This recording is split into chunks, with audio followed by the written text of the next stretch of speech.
ಇನ್ನು ಬೆಳಗಾವಿ ಕಾಂಗ್ರೆಸ್ ಸಮಾವೇಶ ವಿಚಾರಕ್ಕೆ ಸಂಬಂಧಪಟ್ಟಂತೆ ಗಾಂಧಿ ಕಾಂಗ್ರೆಸ್ಗೂ ಇಂದಿನ ಕಾಂಗ್ರೆಸ್ಗೂ ತುಂಬಾ ವ್ಯತ್ಯಾಸ ಇದೆ ಅಂತ ಹೇಳಿ ಬೊಮ್ಮಾಯಿ ಅವರು ಮಾತಾಡಿದ್ದಾರೆ. ಹಾವೇರಿಯಲ್ಲಿ ಬಸವರಾಜ ಬೊಮ್ಮಾಯಿ ಅವರು ಪ್ರತಿಕ್ರಿಯೆ ನೀಡಿದ್ದಾರೆ. ಗಾಂಧಿ ಕಾಂಗ್ರೆಸ್ಗೂ ಇವತ್ತಿನ ಕಾಂಗ್ರೆಸ್ಗೂ ತುಂಬಾ ವ್ಯತ್ಯಾಸ ಇದೆ.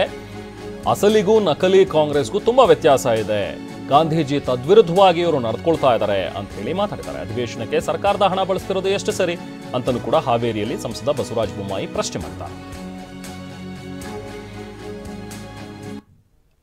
ಮೊದಲನೇದಾಗಿ ಮಹಾತ್ಮ ಗಾಂಧಿ ಕಾಂಗ್ರೆಸ್ಗೂ ಇವತ್ತಿನ ಕಾಂಗ್ರೆಸ್ಗೂ ಭಾಳ ವ್ಯತ್ಯಾಸ ಇದೆ.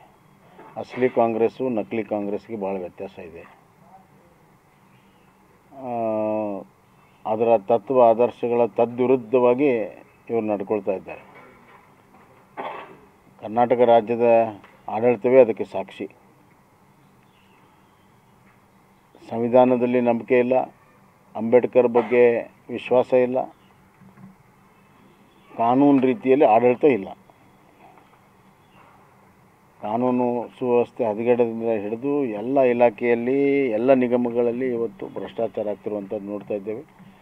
ಯಾವ ದೀನರ ಬಡವರ ಹೆಸರಿನಲ್ಲಿ ಇವರು ಮತ ಪಡ್ಕೊಂಡಿದ್ದಾರೆ.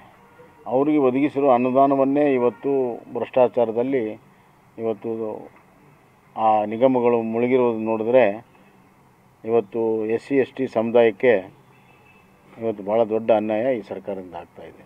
ಮಹಾತ್ಮ ಗಾಂಧೀಜಿಯವರು ಏನು ಒಂದು ಸುರಾಜ್ಯದ ಒಂದು ಕಲ್ಪನೆ ಕಂಡಿದ್ದರು, ಅದರ ತದ್ವಿರುದ್ಧವಾಗಿ ಇವರು ನಡ್ಕೊಳ್ತಾ ಇದ್ದಾರೆ. ಇದು ಒಂದು ಭಾಗ. ಆದರೆ ಈ ಅಧಿವೇಶನಕ್ಕೆ ಸರ್ಕಾರ ದುಡ್ಡನ್ನು ಬಳಕೆ ಮಾಡುವಂಥದ್ದು ಎಷ್ಟರ ಮಟ್ಟಿಗೆ ಸರಿ? ಸಿದ್ದರಾಮಯ್ಯ ಅವರು 15 ಸತಿನೋ 16 ಸತಿನೋ ಬಜೆಟ್ ಮಂಡನೆ ಮಾಡಿ ಅಂತ ಹೇಳ್ಕೊತಾರೆ. ಯಾವ ಹೆಡ್ಡಿನಲ್ಲಿ ಇದಕ್ಕೆ ಒದಗಿಸಿದ್ರು ಹಣ, ಈಗ ಹೆಂಗೆ ಬಿಡುಗಡೆ ಮಾಡಿದರು, ಯಾವ ಕಾನೂನಲ್ಲಿದೆ ಇದು ಹೇಳಬೇಕಲ್ಲ. ರಾಜಕೀಯ ಸಮ್ಮೇಳನಗಳಿಗೆ ಈ ಥರ ಸರ್ಕಾರದ ಹಣ ಬಳಕೆ ಮಾಡುವಂಥದ್ದು ಎಷ್ಟರ ಮಟ್ಟಿಗೆ ಸರಿ ಅನ್ನೋದನ್ನು ಅವ್ರು ಉತ್ತರ ಕೊಡಬೇಕು. ಗಾಂಧೀಜಿಯವ್ರ ಹೆಸರಲ್ಲಿ ಸಮಾವೇಶ ಮಾಡ್ತಾರೆ. ಅವ್ರು ಒಂದು ಬ್ಯಾನರ್ ಬಾವುಟ ಕೂಡ ಹಾಕಿಲ್ಲ ಸರ್. ಇವರೇ ದೊಡ್ಡ ದೊಡ್ಡ ಕಟೌಟ್ ಹಾಕೊಂಡಿದ್ದಾರೆ. ಅದೇ ಹೇಳಿದ್ನಲ್ಲ, ಮಹಾತ್ಮ ಗಾಂಧೀಜಿನ ಮರೆತು ಭಾಳ ದಿವಸ ಆಗಿದೆ ಅವರು.